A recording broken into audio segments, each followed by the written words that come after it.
My name is Melissa Terps. I'm the current director of UCL Centre for Digital Humanities, and I'm very pleased to welcome you here tonight to the second annual Susan Hockey Lecture in Digital Humanities.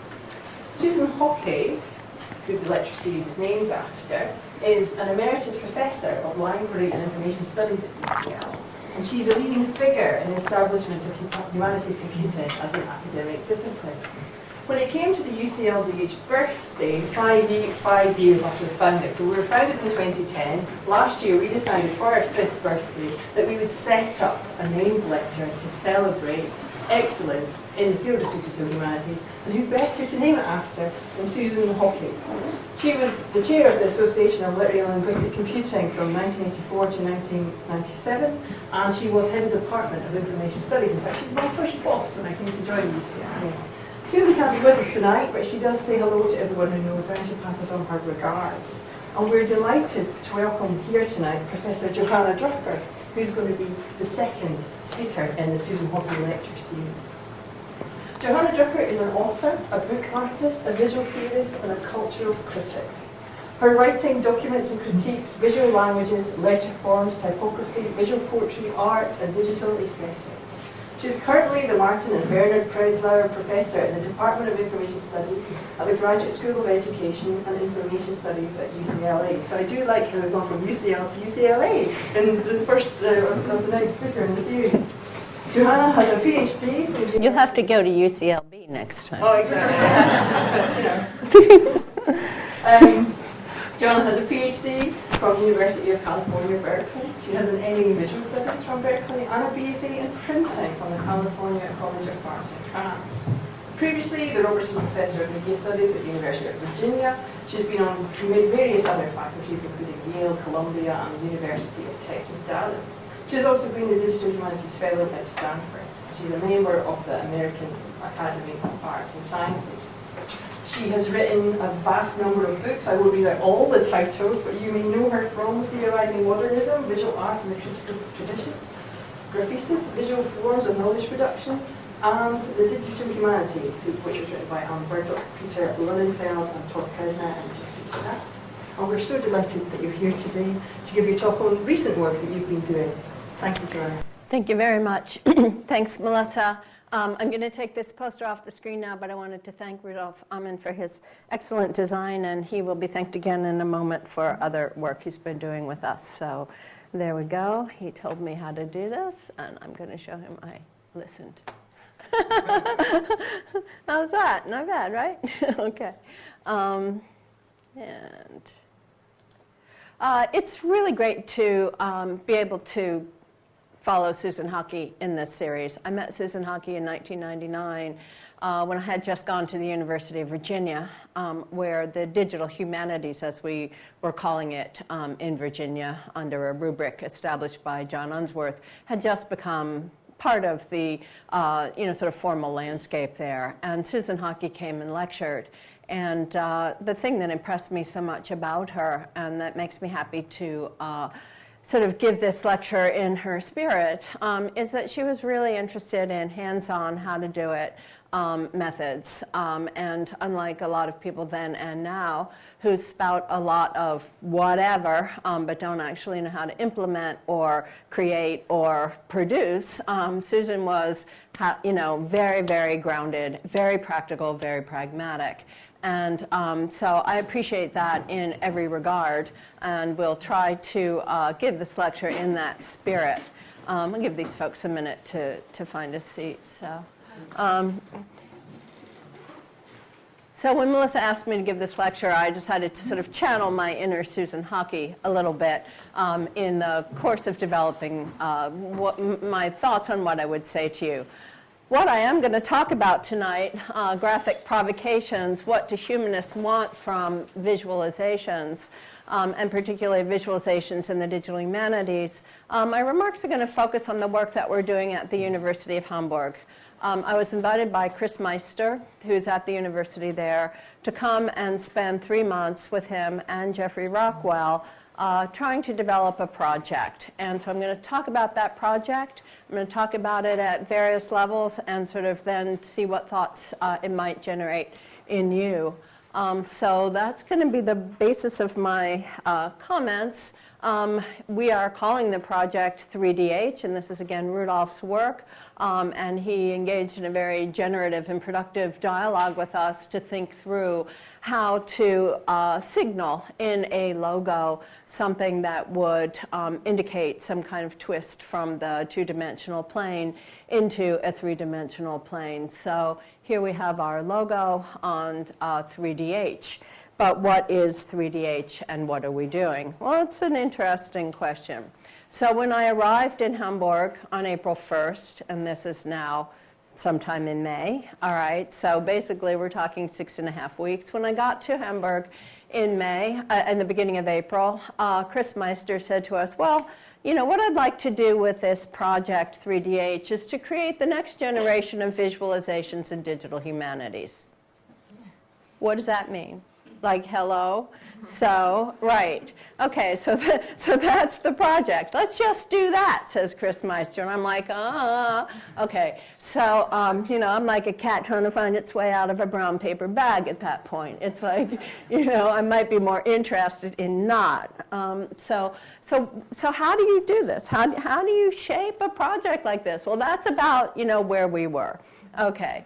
So the challenge that we've faced in the last, you know, 6 weeks is to think about, first of all, why should we make new visualizations in the digital humanities? We could start there. I'll tell you why I think so, because I think every single visualization being used in the digital humanities is visually impoverished, you know, conceptually corrupted, and intellectually inadequate to the tasks of humanistic work. Just that.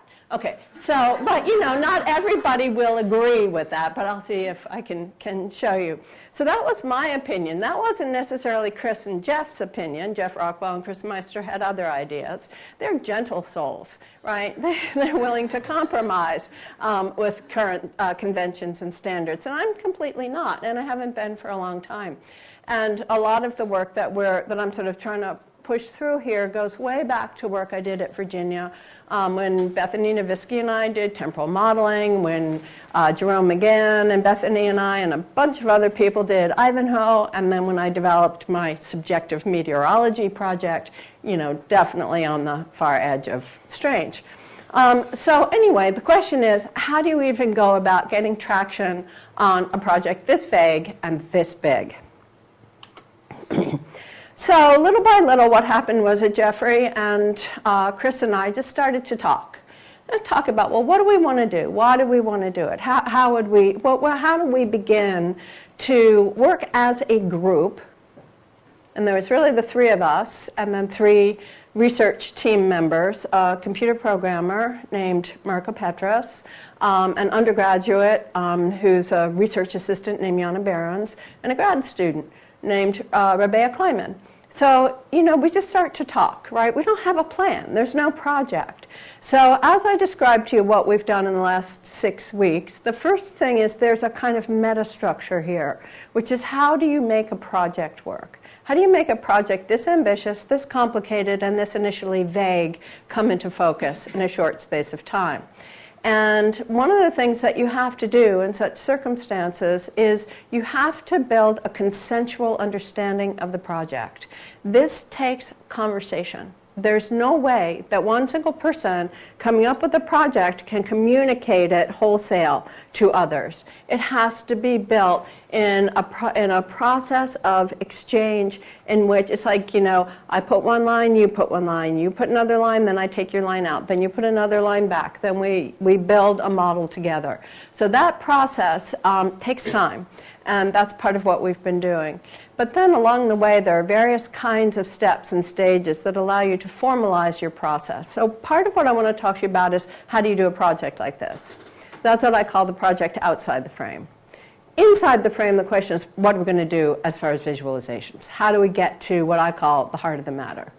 So the first thing was to say, all right, instead of being so extreme and absolute and throwing everything out and being, you know, just a completely arrogant jerk, I could imagine that I could compromise and instead say, oh, can we augment rather than replace? Can we augment the impoverished graphical and conceptual vocabulary and syntax in current visualizations and make them more suited to humanities work, or the work that humanists do?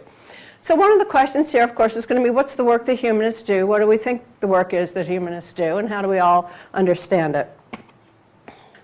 Oh, I thought there was another. Oh, okay. Yeah, I know what is here. Okay, so let's talk about those, what needs to be augmented. Can we augment the impoverished graphical and conceptual vocabulary? Just a random Google, visualizations. What's so impoverished about all of these, right? What's the problem? Right, why do I have an issue? There's a million ways to visualize stuff that's out there. These visualizations are almost all derived from empirical models of data.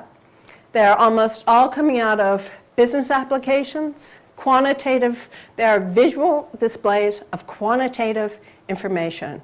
There's nothing in the graphical presentation that allows for interpretation, nuance, uncertainty, ambiguity, complexity. So just on a graphical level, I consider them inadequate. On a conceptual level, the basic problem is that they collapse the relationship between evidence and argument into a single final statement. So it's as if this is this particular thing. There's no room in there to separate out argument from evidence, right? They become one thing in that visualization. So to me, this is a huge conceptual problem. And again, the follow-through from that is that the artifacts get read as if they have semantic meaning because of their graphical qualities, and almost all of the graphical qualities are generated by display algorithms that are simply optimizing screen real estate. Duh. All right, so you can see why I'm such an extremist. All right, so there's our little visual poverty problem in the face of excess. Like, we've got excess poverty, right? We've got, like, abundant displays of impoverished graphics. All right. So I go back to my problem. Can we augment the impoverished graphical and conceptual vocabulary and syntax? So it's not just a matter of, kinds of things. It's the way in which they behave, they work, and they enact conceptual and interpretive dimensions of humanities work. And then I thought, let's add a little something to this. In doing this, can we create a set of visualization conventions that make humanities methods useful for general and cross-disciplinary purposes? So if I go back to my initial impetus then is to say, if interpretation matters within human culture and within the domains in which we use visualizations, then humanistic methods that have to do with, what do they have to do with? We haven't established that yet. Have to do with something, I believe are actually useful in a broad range of applications. All right. What are humanities methods? So, there was a question. So, in my worldview, humanities methods differ fundamentally from the methods of empirical sciences and natural sciences by being fundamentally interpretive rather than empirical. It's a different universe. It's like, either you believe that there's an approach to knowledge that isn't grounded in a positivistic, understanding of the world as a certainty that can be represented in a stable way, but can only be interpreted, or you don't. And within the humanities, that is the place in which interpretive methods really, are in the ascendance. It's not that we can't use quantitative methods or empirical methods. We can count words. What are you counting when you're counting a word, right? Did everybody forget their Wittgenstein all of a sudden just because they got some, it's like, oh yeah, right, it's use. Okay, all right, so humanities methods are fundamentally interpretive, I would say, and also they are committed to a critical reading. In other words, humanities methods themselves need to be turned onto visualizations and digital objects. a critical reading of intellectual expressions that present themselves as empirical, natural, or objective, right? Ideology 101, the more that something looks natural, the more it's constructed, right? In whose interest is it for it to look natural? That's ideology 102. You now have all that you need to ever take ideology apart. So it's simple. Okay, humanities methods are based on partial evidence, situated knowledge, and an approach to objects that understands that they are complex, they are non-singular, and non-self-identical. That's a whole set of philosophical concerns and too complicated to go into, but they're there as a provocation. All right, with all that in mind, we keep having our conversations, and on we go.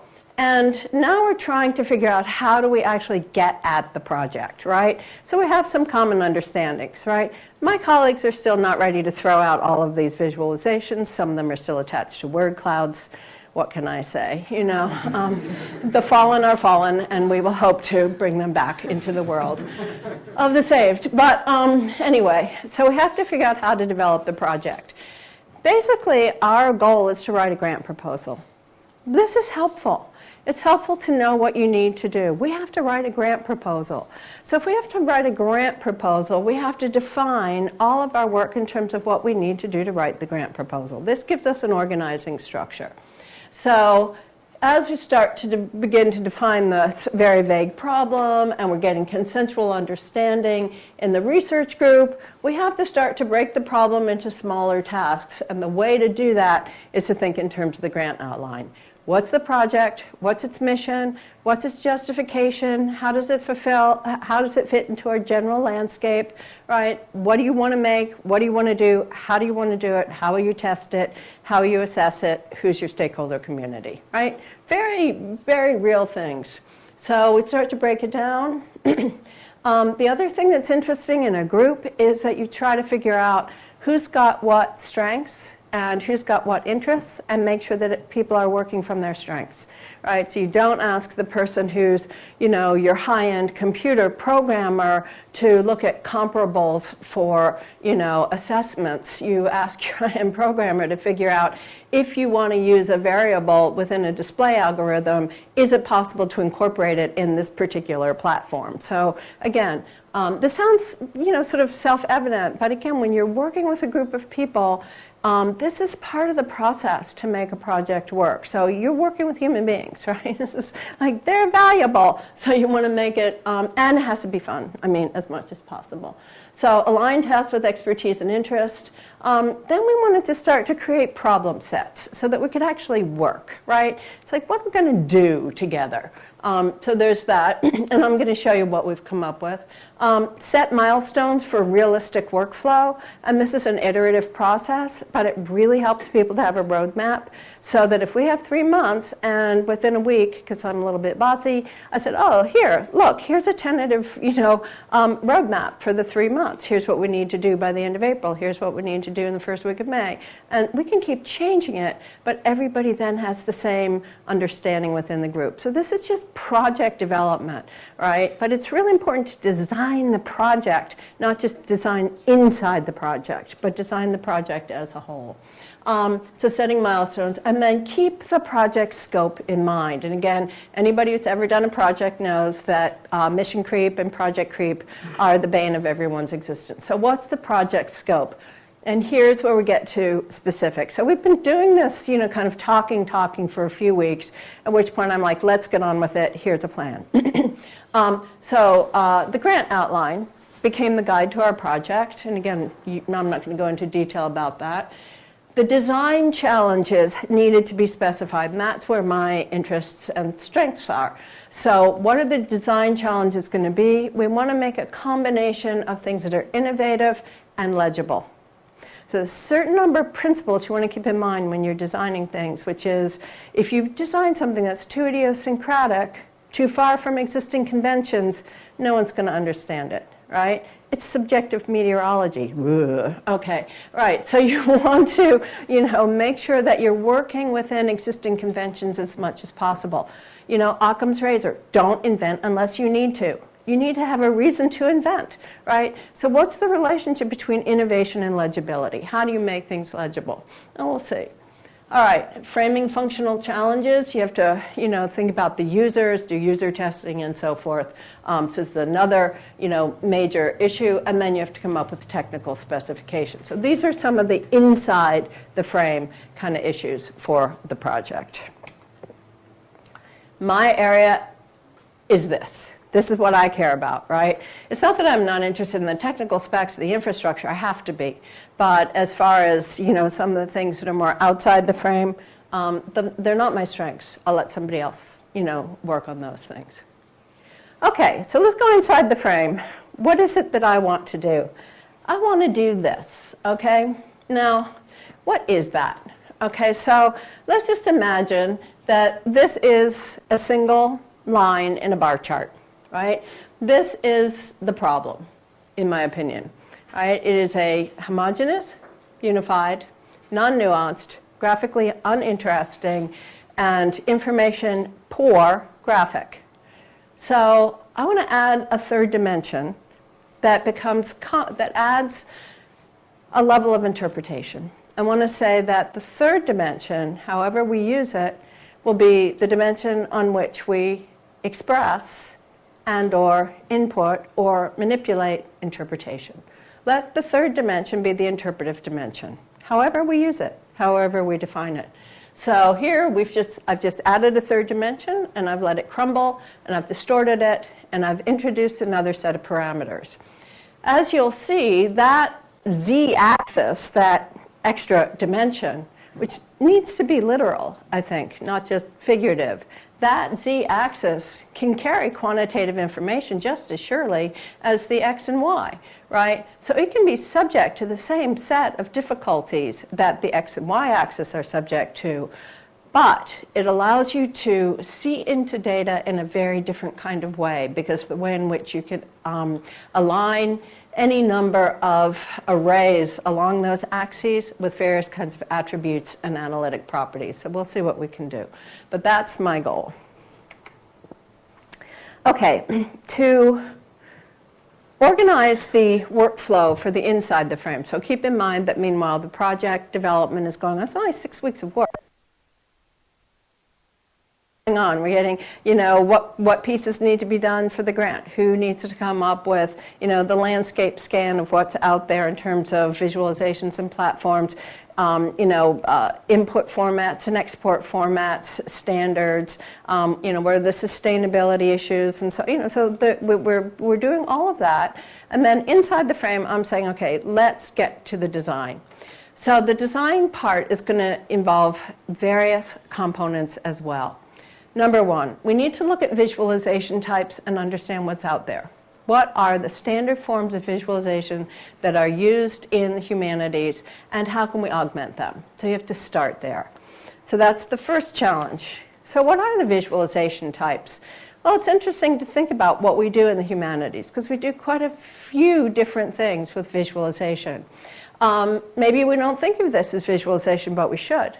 All right, so the very first thing we do is we digitize.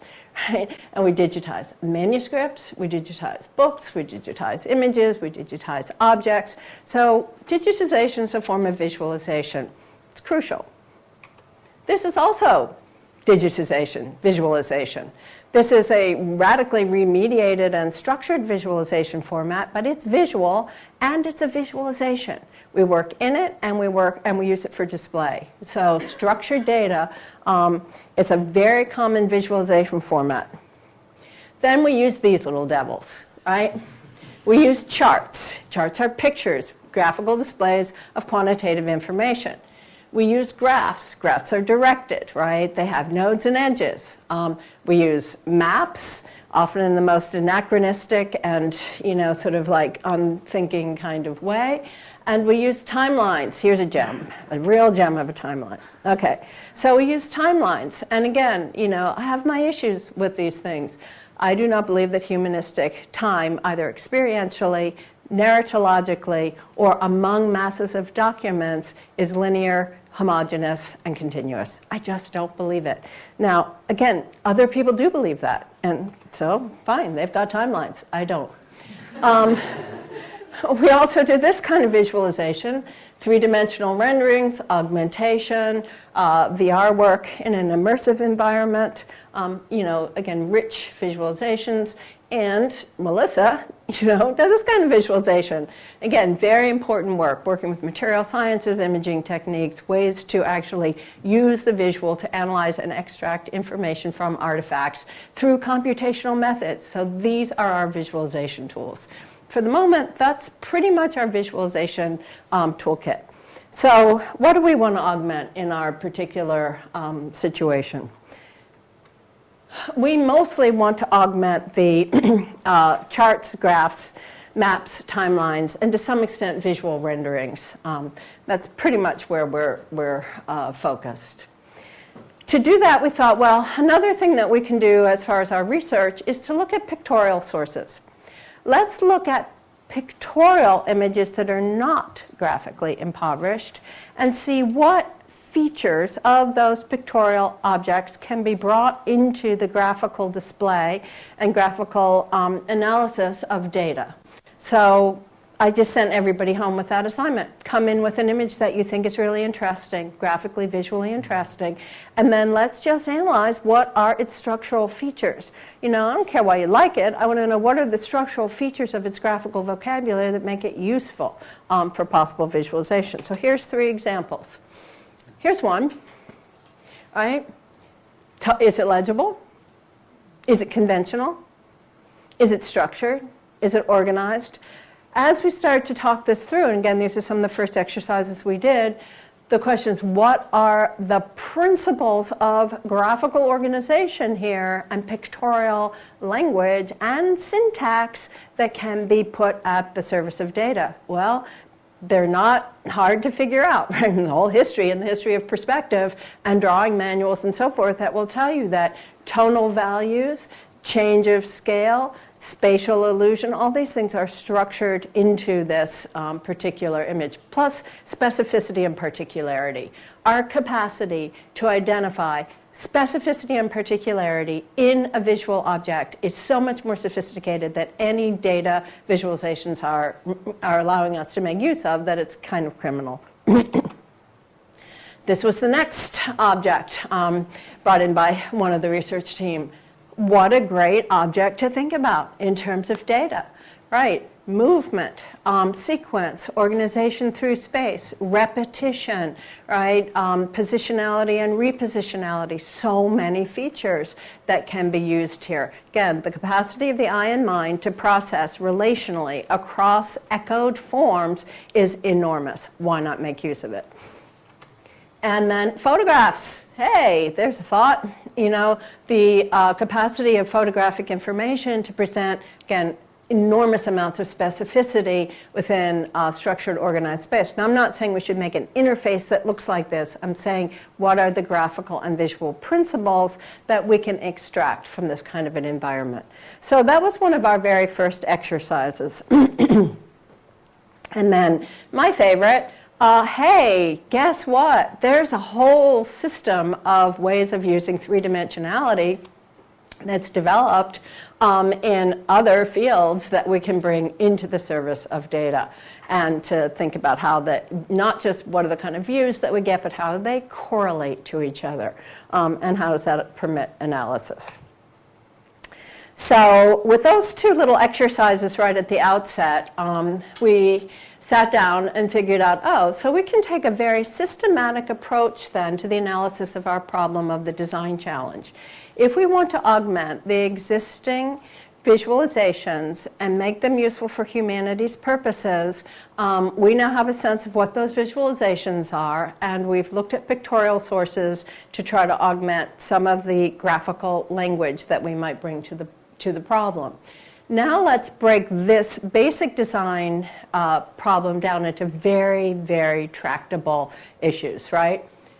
What are the graphical primitives and what kinds of associations do they evoke when you look at them? What are some of the epistemological and hermeneutical dimensions that we want to add into that 3rd layer? This is a point of great controversy, but it's a fun controversy. What's three-dimensionality in graphical vocabulary and syntax, and how can we make use of it? What kind of cases can we use as our case study so that we have a common point of reference? And then finally, is there generalizability from these projects into non-humanities projects? So now we have a grid. Now we have a way to work. Now it's like, oh, from this big, vague problem 6 weeks ago, now we have a kind of, organized work plan. Let's look at these different things. Okay, let's start with graphical primitives. What are the graphical primitives? Well, in the traditional graphic world, the graphical primitives, as identified by Jacques Bertin, the great French cartographer, semiotician, are these 7 graphic variables, right? And they are, size and value and shape, orientation, color, texture, and position. There's just 7. And when you do interface design and when you do visualization design, you go through that checklist and you figure out, I should use color for this, I should use texture for that, I should use orientation for that. You actually do it you don't do it intuitively, it's like you actually just go through the list and figure out how to use the primitives. On the other hand, we also have this kind of work, which Marco Petrus brought into the conversation, exceptionally useful. Does anybody know this book? Okay, so I don't know what you think of it, but it's a really useful book. It's basically a book about how you think computationally about how to make visualization systems. Okay, so Leland Wilkinson's Statistics and Computing isn't telling you how to make a visualization. He's telling you how to design a system that makes visualizations. It's really terrific. He has another set of graphical primitives that he added in. When we add, sorry, this thing jumped.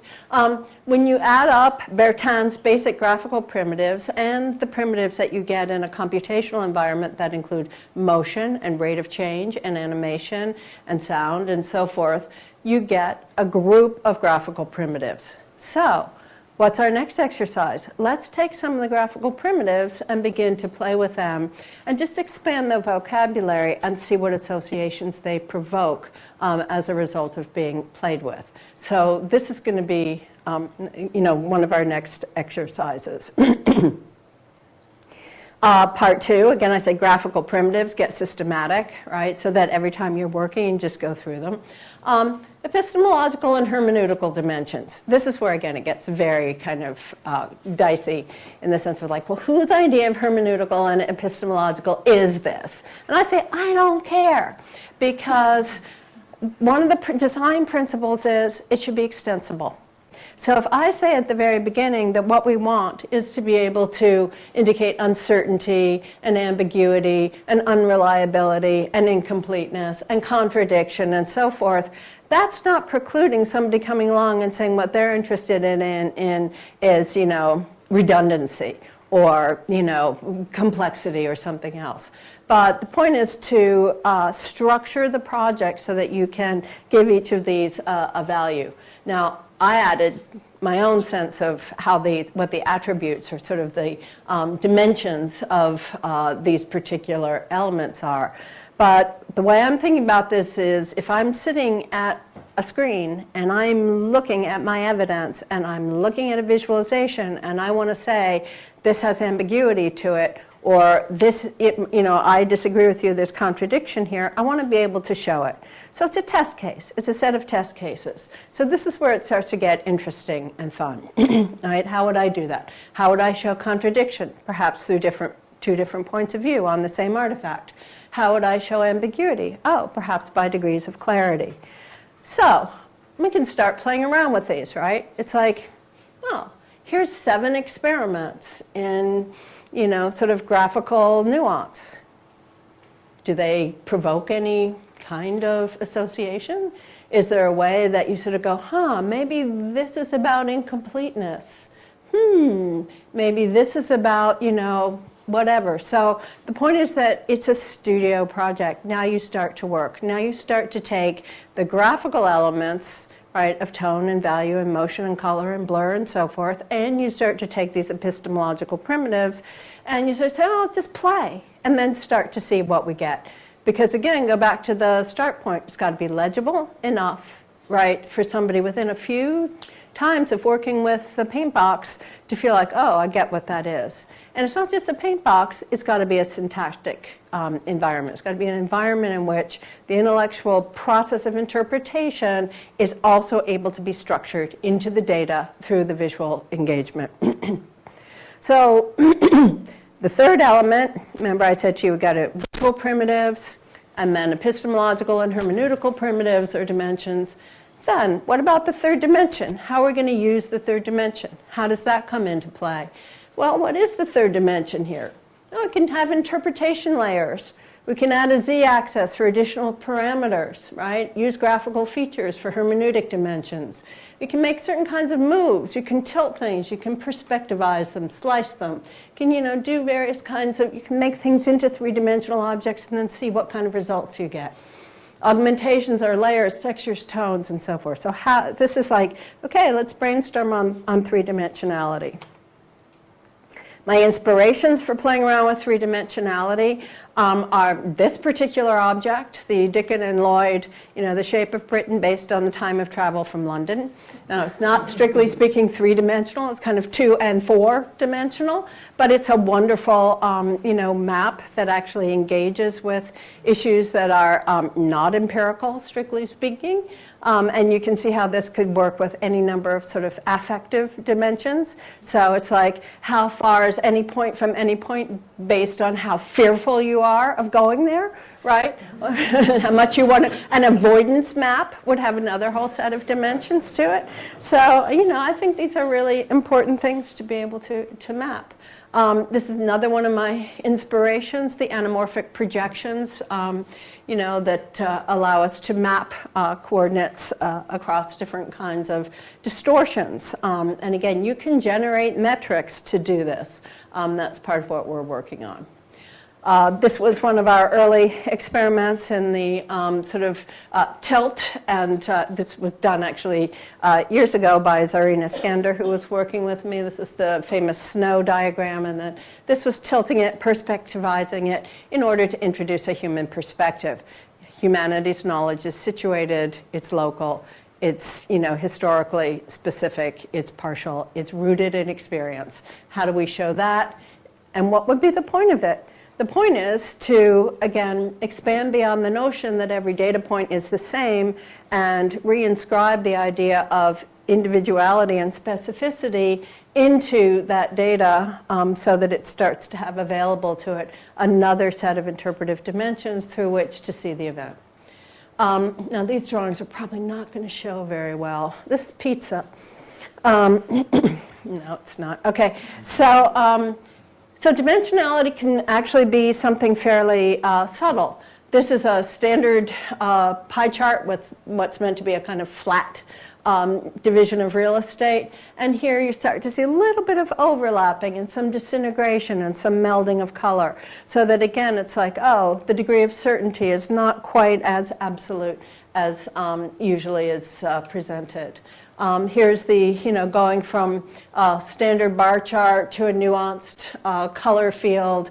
And again, it's not as though you can't generate that. Most of the data that we use is not standardized. It's only become standard in the graphical presentation. So what is the degree of nuance in your data? It just means assigning a more complex variable for the display in terms of the color range. So, there, and then you can, you can add parameters, and then, this is the very simple three-dimensional move, which simply say there's, attributes within structured data that can be displayed to show more than, what you see if this is the, measure of quantity that's displayed on the screen. You can add multiple kinds of parameters through codes, indications, and symbols, and legends, and so forth. This poor little sad drawing is meant to be a heat map of multiple readings of the same text. You may not be able to see that, but there's a reading here, and a reading here. And the principle here in terms of three dimensions is that what you might be able to do then you can't see the layers, is to build a kind of topography of interpretation where you stack the different readings from different readers. And again, thinking about this as a classroom exercise, as a hermeneutical problem, but again, taking away this idea that what we're seeing is simply a text with one reading under it, and instead dimensionalizing the sort of ways in which the text itself provokes a reading that constructs the text as a result. Another aspect of 3 dimensions that's very straightforward is value, right? When I showed you the old worm cabinet of curiosities, one of the structuring principles there is simply tonal value. As things recede in space, they acquire less high contrast to them. They have more middle range values. If we start to use that in a scatter plot, we can start to dimensionalize the way in which the data are displayed. Same thing in a graph, where the nodes and edges are typically seen in a very flat space kind of way. Why? It's not necessary. Over the lifetime of a network diagram and over the lifetime of the data that you generate, many kinds of changes take place that could be registered, again, by extracting from the data a more nuanced understanding. This was my attempt to answer Jeffrey Rockwell's question, which you'll see in a moment when I move to the cases, about what to do with the hairballs that come out of Gephi. And I said, well, you could shine a light through them, for starters, and begin to see where there are clogs and clots and nodes and so forth. You can also distribute, you can spatialize the display according to various parameters and so forth. So again, it's a play with dimensionality. It's like, let's use dimensionality as an investigative tool and see what it does, and then see how it becomes legible. So we're working from 2 dimensions. What do we want to make legible, and how does legibility arise from graphical experiment? This is the notion that, again, it's one of my particular issues. I don't believe in graphs. I don't think that nodes and edges are separate things. I think that we should instead be working with what I call nodages, which is that nodes and edges mutually affect each other. They're codependent. And so as they interact with each other, both the node and the edge transform. That's just a personal issue. Right, like it's not all personal issue. Okay, and then changing point of view. One of the fundamental issues within any kind of visualization that's perspectival or orthographic or exodometric is that it identifies the place from which it is spoken and structured. And so playing around with that, not just in maps, but in any kind of visualization, seems essential. So that was the graphical primitives, some of the epistemological primitives, some of the playing around with dimensionality. I'm not going to go into great detail here. I just want to show you a couple of things in terms of the kinds of cases that we've been working with to take these experiments into an actual problem. So it's fine to play around, but show me what it does. So Chris Meister and his team have developed a very elaborate annotation and structured markup environment called Katma Heraclea. So we're working with one of the pieces that they mocked up. Vincent Brown, a colleague at Harvard, had shown me his Jamaica Slave Revolt project, and he said, it doesn't do what I want it to. So we've been playing around with that. I have my own alphabet historiography project with its diverse ontologies and taxonomies and temporal and geographical models that really seem to me to be very generalizable. Diverse taxonomies, relative taxonomies is a huge problem in information studies, and one that's culturally very value-laden and fraught. Jeffrey and Stephen Sinclair have a too much Twitter project. As far as I'm concerned, any Twitter is too much Twitter, but they've got like a lot of too much Twitter. And then, we want to keep a critical editing project in mind and so forth. Again, I'm not going to go into detail with these. I just want to show you 1 or 2 things. To show you again how some very simple dimensional moves provide legibility and analysis. This little chart here is meant to be a long strip of text. It's a short story that one of Chris's colleagues marked up with an extremely elaborate narratological analysis tag set. The tag set consists of really hundreds of different categories and classifications. Each one has a different color to it, and it's like a multicolored highlighter. She can't see what her analysis is. She can't see it, right? I mean, because on the screen she can just see part of the text where she's got stacks and stacks of annotation, but she can't get hold of what the thing as a whole has done. So I said, okay, let's miniaturize it. Call out your tag set, you know, in a legend. And we can begin to sort by co-occurrence and other things. But mainly what we can do is we can take all the tags and we can stack them here as if we've turned this upwards, right? As if you have a base layer and all the tags are stacked on top instead of being, you know, in order. In miniature, then you get this, and if you turn it on its side, you can read it. She was amazed. She was like, oh my God, I can actually see what I did. So, you know, it allows her to begin to engage with her own process of interpretive work through an interface and a visualization. So it's a simple move, but it's a dimensionality, right? It's a dimensionalizing of the data presentation. The idea here is that the screen becomes a site of input as well as output, but we want to be sure that we have multiple data types that can be brought into the screen display. The Jamaica Slave Revolt project, again, wonderful project, rich historical material, important question behind it, was there a conspiracy as assumed by one of the first historians of these events. Here's the map of the island that was used as the base map. Here are the elements that Vincent Brown was able to sort of code into his project. And again, you know, how much more information is there? How can we work at a more granular level? This is the base map that's the place map rather than the site map.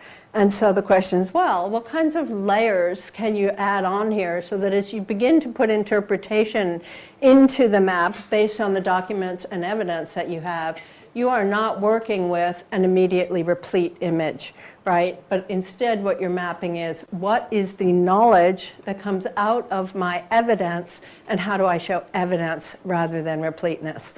So playing around with these kinds of layers, you know, and this is meant to show you multiple layers here, documents and evidence, beginning to hypothesize rather than, again, sort of assuming immediate repleteness and absoluteness. Another thing to think about with a terrain map is how can you tilt it, work with it. Again, it's just a distortion feature, but if you begin to tilt it, you begin to allow point of view, sight lines, and understanding of landscape as an agent within the events that you're analyzing. So again, these are ways to dimensionalize the representation to better serve the interpretive activity. The Alphabet Historiography Project, long, big, huge, endless project, has as one of its touchstones this book, 1799 book by Edmund Fry called Pantographia. 1799 is a very interesting moment in terms of models of history because it's pre-Lyell and pre-Darwin, and so biblical history and you know, cosmological history and specific human history are all in play, but there's not, you know, geological time yet.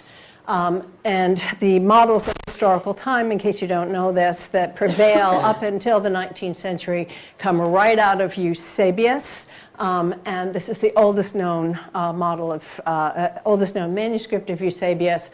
What's interesting about Eusebius, a brilliant, amazing person, is that he was allowing multiple temporal models to float next to each other. Biblical, Olympiad, historical, and so forth, Old and New Testament, without reconciling them all to a single grid. As soon as Eusebius gets put into print, and I love print, but print is performs its own acts of violence. Here's the Estian edition of Eusebius in the 16th century. All that beautiful floating relative grid goes away. What happened to our fantastic relative temporalities, our relative taxonomies and models of history that were all here? They get reduced to a single scale, and everything has to reconcile across the scale. Don't we want to use computational environments to reinvent a way to think about relative ontologies? Relative geographies are in here as well. And here I go to the work of Leif Isaacson. It's a great inspiration. And the last little case study I'll show you, and then I'll bring my remarks to an end, is the Too Much Twitter project. This is a tiny, tiny, like this is like a, 0.001% image that I mocked up of Jeffrey's Too Much Twitter problem. Okay, so he says, I can't read it. I can't make sense of it. What do we do to make it make sense? I said, well, the first thing you might want to do with something like this is to get rid of those labels. You don't need them, the tags. You can code your tags, make them take up a whole lot less screen real estate and give them a legend, right? So that's the first thing that you do, right? So when you look at a problem like this, first thing is like, where's the noise? The noise is in the labels. Get rid of them, right? Get rid of the hashtags. They take up too much screen real estate. Okay, so you color code them and you line them up. This is the way they have it in their display. So, that's like one very simple thing. Okay, so that's fine, that's no big deal.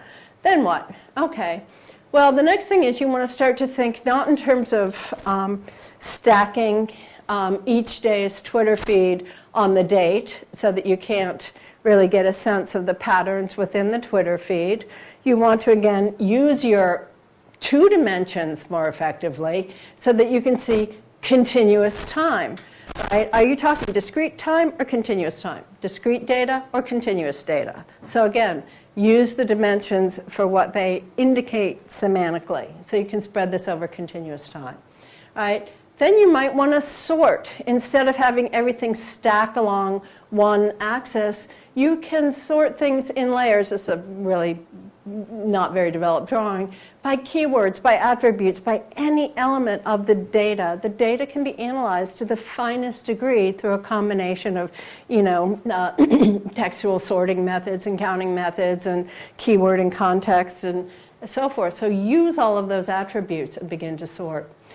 What if you want to look at the retweeting patterns within this mess of data? Well, you don't want to start building, I'm going to spread it out. You don't want to start building retweets and tweeting graphs in this view, because this has a semantic meaning to it. This is actually a continuous time arrow, right? This is a continuous value arrow. You start putting a graph into there, it's as if you're mapping the semantics of this continuous graph onto this axis.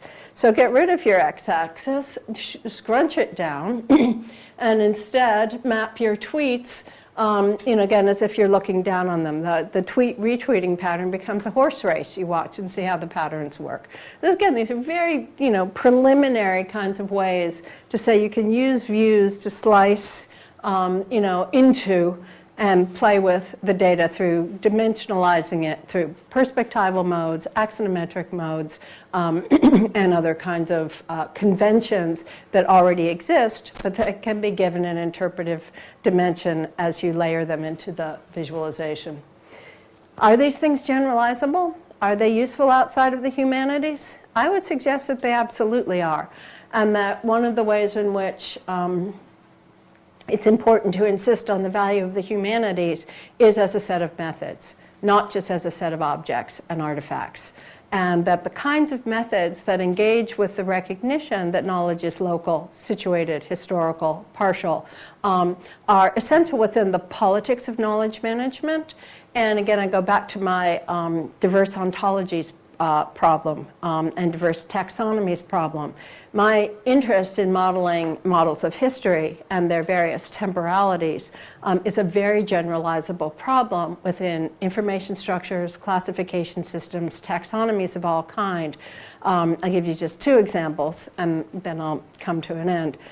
One example is I have a student a graduate student, Robert Montoya, who's doing work on the catalog of life. And he's really interested in the way in which the taxonomies are developed within a project that aims to have a kind of global reach. Well, it's an impossible project. It's not his project. He's just looking at it from an information studies point of view. And the project has within it many different political aspects, right? How are species identified, named, and known? According to what features and characteristics? Used to be morphology, then it was genetics, now it's also, it's like when does one species become another species? Many, many issues, right? These things are not genealogical trees, things skip and jump and break and so forth. So the politics of naming all existing species, extremely complicated.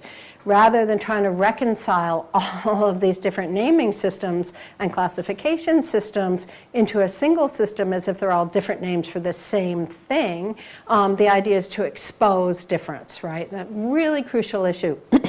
Second example of diverse ontologies comes out of the work of my colleague Ramesh Srinivasan. He worked on a project he called Fluid Ontologies. In fluid ontologies, he studied the ways in which the centralized administration in a Southeast Indian environment, central administration of a city had a nomenclature system for all of the water control systems in the city. The local residents had a completely different nomenclature system for what happens when water floods their area. The mismatch between these two nomenclature systems results in disaster because the on-the-ground information cannot be communicated to the people who can help to control the ongoing disaster, right? Vent number 763 means nothing to, the person who says it's coming under the bridge near such and such a place. So again, the way in which to think about these things is not to go back to our colonial models of saying we'll have one naming system and impose it so that people have to use it, but rather to insist that we recognize the need for an articulated relationship of difference that respects specificity. So to me, these issues, and I could go on with these kinds of generalizable, generalized examples within each of the case studies that we're working on. But the point to me is that humanities methods are meant to insist upon the recognition that knowledge is not transcendent of its circumstances of production, but expresses and embodies its circumstances of production, and that we need better tools to analyze, express, show, and engage with those kinds of approaches to knowledge and our understanding of the world. So that's pretty much where I'm going to end it. I'll leave this slide up again to say this is how we went about shaping the project up till now. This is only 6 weeks into this project, so there's it's very much a work in progress, but it's an interesting intellectual exercise to try to think through from nothing, from the being inside the paper bag to some kind of systematic and structured approach. So I'll stop and see if you have any questions or comments.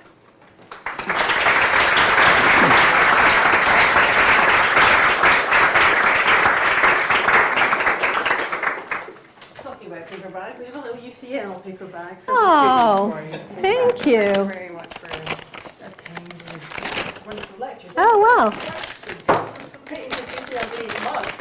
Pens and mugs. Thank you. Any questions for Johanna? Joe? So that was really fascinating and so much an inspiring lecture, I think, for many of the people studying the area here. So I'm a philosopher. Oh. And I was very taken with a comment very quickly early on about one of the problems with standard form of visualization.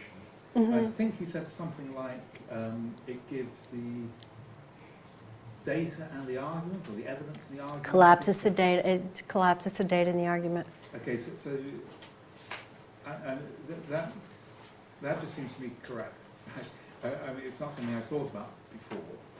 And the three-dimensional method, one hopes, would separate the argument and the, well. That's the idea. The idea is to not allow any self-identical or self-evident image to present itself, but instead to be sure that you dimensionalize things so that they can't be collapsed into a single space. Right. That would be my goal. Yeah.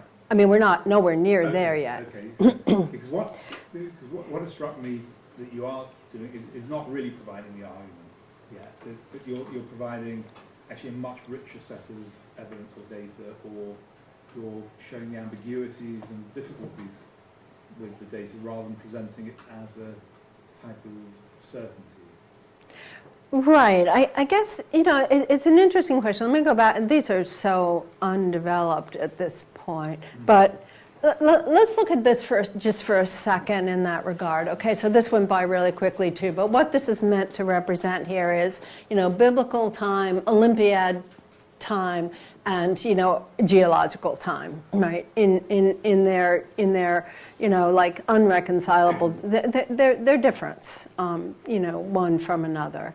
So if I'm trying to, as I am, work with Edmund Fry's Pantographia and pull out from it evidence that is, going to be used for me to argue that there are different models of history, each of which is replete unto itself, and which should not be rectified, but should be left, right? This is my respect the cultural otherness of the past argument, right? It's like they weren't wrong. They just totally were not wrong. They were completely right. The explanation fit all the evidence that they had. So I want to argue for the correctness of a biblical understanding of time, for Bishop Ussher being correct, right? And for Eusebius being correct, and yet needing to be put into relation with other models of temporal understanding.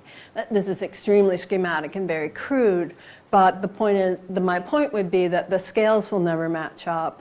So the evidence would be shown through the specificity of each of these, and the argument would be they don't match. Does that make sense? It does. I mean, obviously, what it requires is interpretation and background knowledge. And what is striking about a lot of the visualizations we see is that they're there in your face. So you can see a two-dimensional chart, and it doesn't appear, and you're going to tell me I'm wrong, but it doesn't appear to require a lot of interpretation. Oh, no, you're right. That's my problem with them. They are representations passing themselves off as presentations. They're actually complex, multiply remediated information expressions, intellectual expressions of, well, first of all, we could start with the problem of data, right, which I don't believe in, as people know. It's like there is no such thing as data. It's only, capta, right? So you can anything you can parameterize. So, so we start with the fact that there's this whole process that goes on, totally disappears. Then you have a statement that presents itself as if it is what is. There were, 25 more novels published in 1870 than in 1850. It's like, really? Like, what does that even mean? So, so you see, so my issue is really with the fact that we need to recover the representational identity of visualizations and insist on that representational identity through graphical means that do not allow that collapse to take place. And that's where, in fact, the early on slide that I showed of the, just the little, sort of, that slide, this was the beginning of playing around with that. It's like, how do we make it impossible to see something as singular and as if it's self-evident or self-identical? And again, what's interesting about information visualizations historically is, there's a long history to visualizations in astronomy and medicine, places where there's an analog in the world that's being represented, okay, schematically for a purpose. But the kinds of information visualizations that get used in charts and graphs come out of political arithmetic of the 18th century for the most part. And again, they have, a particular agenda in terms of the way that they work. So, they're a very definite subset in terms of visualizations more broadly, but they are meant to, collapse those domains. So, it's an uphill battle. It's kind of a crazy thing to take on. Well, let's just change the entire system of representation, but why not?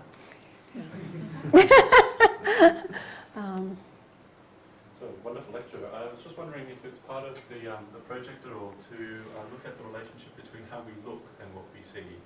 So,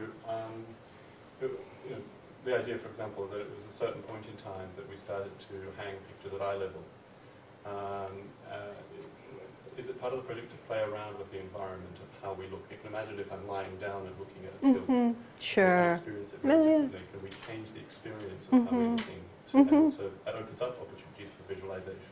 Absolutely. I mean, Jeffrey keeps insisting on that, and I think he's right, which is think about projection of images into space. Like, what are the surfaces? You know, what are the environments in which we see things? How might we see things differently? How might we encounter visualization differently? So, I mean, that's sort of, again, you know, when you start with a project that's this open-ended and this big, some of the principles are really simple principles that you have to keep in mind, and one is, you know, don't build anything that could not be extended into that other realm. So rather than saying, oh, we're going to explore all of those things at the moment in terms of sites for viewing, situations for viewing, you know, platforms and devices for viewing, always ask, are you building something that cannot work on, that can only work on a two-dimensional screen?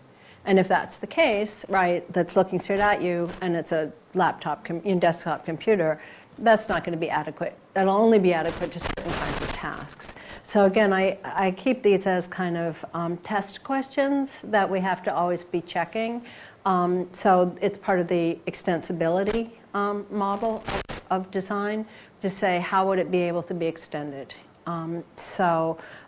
You know, in terms of the history of perception and visualization and interface, you know, human-computer interaction and so forth, you know, there's lots of really good literature in that, you know, in that field.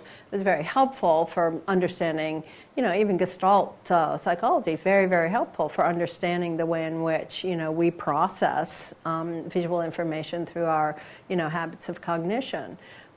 So, you know, that stuff is there, and I know that material, but I'm not a psychologist, you know, and I'm not, you know, our user testing, however, will have to be quite directed and very specific to, I mean, like, imagine taking something like this and then giving people a list of words and saying, link up the words with the visualization you think suits them, right? Which of these is about, you know, incompleteness, right? Well, you wouldn't pick this. You can't tell, but this is pointing to a distorted oval and this is pointing to a circle. So you wouldn't pick that as incompleteness unless you were interested in a philosophical argument of some peculiar kind. But my point is that, you know, so you try to figure out where's the bell curve norm of the way in which people are identifying the attributes and the semantic values of these graphical features.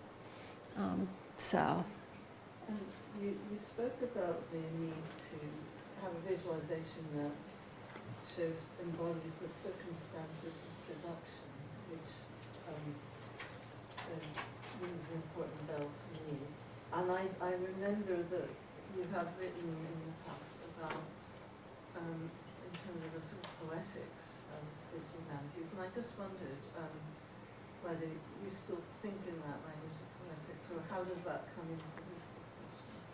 Well, you know, again, to me the poetics come in directly in the acts of making and in, you know, the richness of showing. And here I go to, you know, it's like that's got much more information in it than a standard bar chart, you know, for a reason. And, you know, so to me it's like, what are we losing by not taking advantage of, first of all, the complexity through which we are creating what comes to be the final quantitative data set that gets displayed, right? So, you know, this is such a kind of aha pedagogical moment with our students when we give them, and this is really Miriam Posner's work, but when you give them a pre-existing data set and it's filled with all kinds of problems and inconsistencies and so forth, and the first thing you do is say, okay, we're going to use open, refine, and clean it up. And you know what? They actually are horrified.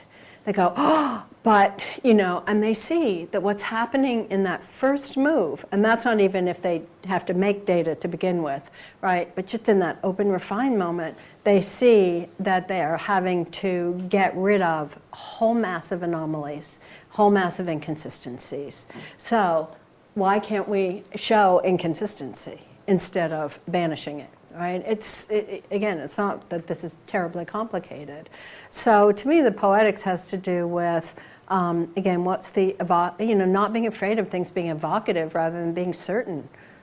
Right? I just like don't have a problem with that, right? And when we were first doing temporal modeling at Virginia, and Bethany and I were playing around with various kinds of experimental, you know, bending lines and so forth, we had people, you know, came in and say, but how do you know how much it bends? You know, it's like, it's okay, you know, we can figure that out. And, you know, you can give things a weight, you can give things a value, you can actually put a metric onto many kinds of judgments and live with them. You know, we're doing it all the time. To pretend we're not is the issue to me, right? To depend that, you know, 50 instances of the word mother in a text are 50 instances of the same thing is so bizarre to me that I can't get my head around it, okay? Like, to me, that's bizarre, right?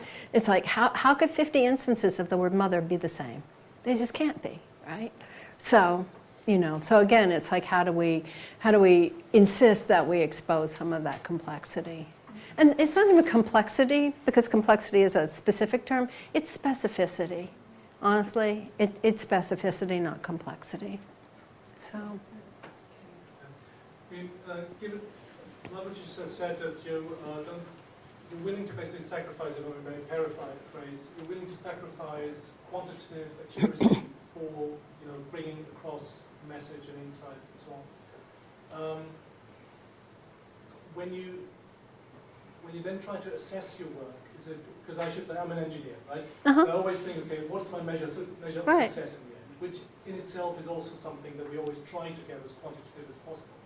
So I'm wondering, could you give us any advice on how to evaluate how successful a proposed system is, and kind of methodology that you use to assess your system? Sure. Well, you know, again, this is only week 6 of this project. But, you know, I think there are various kinds of modes of assessment. One is, the most basic one for me in this project will be that if we can create a working environment, a platform, if it's legible to a broad array of users within a fairly short learning curve. Right? So if the second or third time they come to work with it, right, it's legible to them that, oh, if I pull a layer over this and it's, you know, 50% transparent, that indicates that what I'm doing is putting my own interpretation on the surface of this map. Then, so that's a user-based, you know, legibility issue. You know, at the level of sort of the generalizable approach, when I was talking about the fluid ontologies issue, it would be, does that relationship of two, you know, completely diverse and highly specific nomenclatures, is there a way to provide a more effective and, you know, way of deploying resources in a crisis? Right? Is there a way that the communication system across these two very diverse communities of naming can be affected, you know, effected, right, through some kind of visualization tool? So again, miscommunication is, I believe, the nature of the human condition. Perhaps in the engineering world you don't find that, but no, I know you're always trying to. I mean, I respect the fact that the purpose of standards and conventions is to try to eliminate confusion in circumstances where confusion can be destructive, damaging, and not useful, you know, and so forth. I don't want to have an interpretive conversation with every piece of plumbing I encounter. And I have to say that traveling recently, I have been disturbed by the interface variation in European plumbing. It's like, I just don't need a hermeneutic experience. I just want to wash my hands and not get scalded. And yet, perversely what I'm trying to do is introduce exactly that frustration into some of these things. So I think it's, so each case will have to be assessed, and the assessment instruments, I think, will have to, are we better able to model what we're doing? It's okay if you can't put a number to, in the same sense that you say, it's not as critical of whether you visualize the right quantity. It's okay if you can't put a number of how successful the system is. Is that? Well, I guess I would sort of not say that. I would actually say that as the digital humanities have embraced methods of visual display of quantitative information, they have engaged in what I consider to be a bad faith activity, which is to believe that the metrics actually do signify something certain. And I don't think they do. And I go back to my, are 50 instances of the same word 50 identical things? Not in a poem, right? Not in a text, right? Not in an inflected utterance, right? Mother and mother are not the same word, right? No, right? So, and again, it's not like we don't have tools, even within natural language processing, to begin to see how inflection and nuance are produced, and yet we're still producing bag of word visualizations as if 50 instances of the same word mean the same thing. So that's my issue. It's like, I'm more concerned that the metric assignment has reduced our experience, our the interpretive dimension, to a very reductive dimension. So it's not really a problem of, is it wrong to expand those metrics? It's that I think it was a problem to make that initial move of reduction. It was a compromise, because it's like, oh, look, we can make charts and graphs out of our data. It's like, well, what do you mean by data to start with, and how is it produced, and what are those acts of interpretation according to which? And that's where my, my topography of interpretation, it's like, oh, my reading of a work, your reading of a work, 30 students in the room reading of a work creates a topography, right? The work is produced as a result. So, those are, again, hermeneutic principles that just don't fall within the terms of other epistemological terms. Final questions now. Thank you very much. Thank you very much for a very rich and thought-provoking lecture. I've been taking notes, and I realise it's being videoed, so I actually didn't need to, because I've got material for 2 of my modules for next year. Okay. And the video will now go on my reading list, as well as some of your work as well. What I wanted to ask you is to an extent, I think, through our education and the different ways that information is thrust at us, to an extent we've been trained in a certain way to see these visualizations, and I absolutely agree with you, it's incorrect, right? Absolutely with you. What I wanted to ask you is, do you get the feeling that there's any cultural variation in the way that we look and interpret the information in the way that you are building it? In other words, if you were designing these for North America, for Western Europe, for the Far East, would you be looking at doing it in a different way? There was some really good work on cultural difference and interface that was done some years ago that really had to do with, sort of notions of hierarchy, symmetry, bisymmetry, asymmetry, and so forth. I don't know if there's where that work is at the moment, and I know that interface people work a lot with it, because there are, just have, cultural conventions that can be worked with and worked, and that don't work in various environments. So I don't know the answer to that question at all. But are you making any variation in yours? Is that a factor in the projects that you're doing with Jeffrey and others? No, actually, I would say I'm working in a first world context with a first world problem that nonetheless, I do firmly believe, again, in the same sense that I say I want to respect the cultural otherness of the past, that when I work within my information studies community and I look at the work that archivists do and information professionals do in classification and in naming and in ordering and in all of the things that have to do with the management of cultural record, that I think these principles are central to moving beyond a, sort of Eurocentric notion that, oh, a singular, sort of convention is the way to address.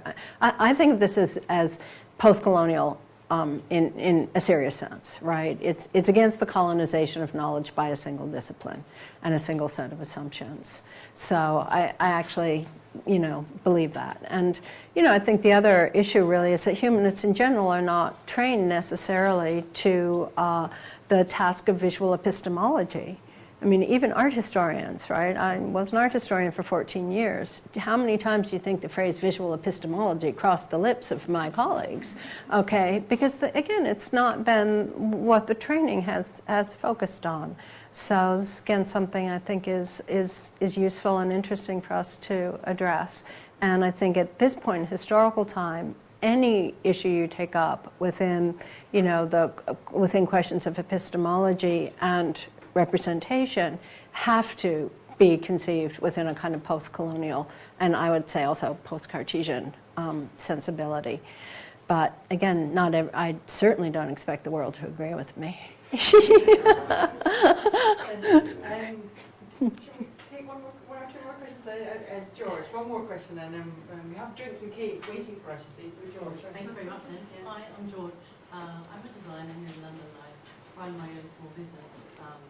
I made a few projects last year that were visualizing unique metadata systems in institutions here in London. Cool. The British Museum and the Wellcome Library specifically. And I really enjoyed making bespoke visualizations for those two different institutions. I'm just sort of curious to hear a little more about why you have a tendency towards generalization and in which cases, because for me the different visualizations are also reflective of the different metadata systems. Sure. Just kind of curious when you would generalize. Right. I guess, again, this comes out of a belief that, well, I have a belief that I identify with the rubric poor media, right? So I believe in poor media, which is to say that, I think working as far from proprietary platforms, platforms that become obsolete, things that have custom features that will not be able to be repurposed, things that can't be crosswalked, things that are difficult to sustain. Having spent 9 years at the University of Virginia and watching enormous amounts of work go into projects that then couldn't be saved in their entirety because they were built in, what looked like a great idea at the time, but then turns out to not be, sustainable within a changed information environment. So the poor media approach is one of my guiding principles. It also means that the work that you make, if you make it very close to, frankly, XML and HTML, and standards, JSON and JPEG and so forth, is able to be accessed by the broadest number of people. So the problem with bespoke things is they can be wonderful and inspiring and interesting, but they require a lot of, usually their sustainability overhead is going to be more than if you do things in a more general way. So it's a sustainability issue, it's an infrastructure support issue. Having spent 3 years learning Drupal, I came out of it on the other side saying, devil, it's the devil. I will never use Drupal again. But I'm so glad I learned. It was a devil, it was good to get to know, right? It's like, content management system, we just call for UCL, just oh, Drupal for it. Okay, so like my relationship with Drupal is so over that there is no going back. There's not even the late night phone call, maybe Drupal, no. Okay, so I guess again for me, I'm all in favor of people doing whatever work they want to do under circumstances that make sense for the project. But as a design principle for something that we're trying to make useful across the life cycle of people's research, something that could be import as many formats as possible and export into a usable, publishable format and be able to be crosswalked and interoperable with lots of different, sort of input forms of data, I just feel like I have to stay at the generalizable level. So it's really a matter of what this project's goals are, which is to be useful to a broad range of people working in different forms and formats. So, and it doesn't come packed with data. In other words, it's not something that already is built for a legacy environment where you've got, you know, structures of metadata that you're trying to expose and preserve. So it's just a different project in that sense. Sure.